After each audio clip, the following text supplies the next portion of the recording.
মৌসুম শুরুর আগে শেষ মুহূর্তের প্রস্তুতি নিতে ব্যস্ত ক্লাবগুলো। তারই অংশ হিসেবে এদিন অ্যাটলেটিকো মাদ্রিদের মুখোমুখি হয় ম্যানচেস্টার সিটি। যদিও ছুটিতে থাকায় অনুপস্থিত ছিলেন দলের অনেক তারকা ফুটবলার। নিরীক্ষার মঞ্চ হলেও শুরু থেকে একে অপরের উপর প্রভাব বিস্তার করে খেলার চেষ্টা করে দুদল, কিন্তু গোল পেতে তাদের অপেক্ষা করতে হয়েছে বেশ খানিকটা সময়। অবশেষে ৪৩ মিনিটে ম্যাচের ডেডলক ভেঙে অ্যাটলেটিকো মাদ্রিদকে এগিয়ে দেন ডোমিঙ্গেজ। বিরতির পর স্বরূপে ফেরে ম্যান সিটি। ৫৭ মিনিটে দলকে সমতায় ফেরান ওমর মারমুশ।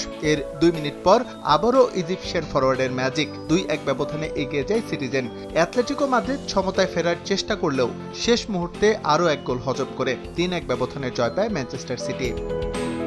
প্রাক মৌসুম প্রস্তুতি ম্যাচে এদিন চেলসি মুখোমুখি হয় অপেক্ষাকৃত দুর্বল মালয়েশিয়ান ক্লাব জোহর দারুল তাজিমের। যদিও মাত্র ১৪ মিনিটে লিড নেয় জেডিটি।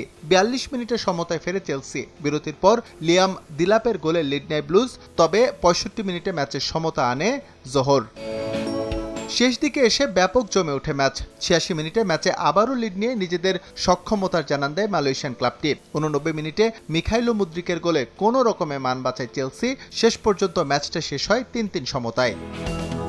এদিকে প্রীতি ম্যাচে মোনাকোর বিপক্ষে হারের তিক্ততা পেয়েছে লিভারপুল। আলেকজান্ডার আইজাকের গোলে ১৬ মিনিটে লিড নেয় অলরেড। ২৯ মিনিটে ব্যবধান দ্বিগুণ করেন ফ্লোরিয়ান ভির্টস। ম্যাচে লিভারপুলের স্বস্তি বলতে বাস অতটুকুই। বিরতিতে যাওয়ার আগ মুহূর্তে গলোভিনের গোলে ব্যবধান কমায় মোনাকো। দ্বিতীয়ার্ধের শুরুতে বিয়ারেথের গোলে সমতায় আনে ফ্রেঞ্চ ক্লাবটি। আর ম্যাচের একদম শেষ মুহূর্তে ব্রানারের গোলে লিভারপুলকে হারিয়ে ৩-২ ব্যবধানের জয় নিশ্চিত করে মোনাকো। এস এম ইকবাল, সময় সংবাদ।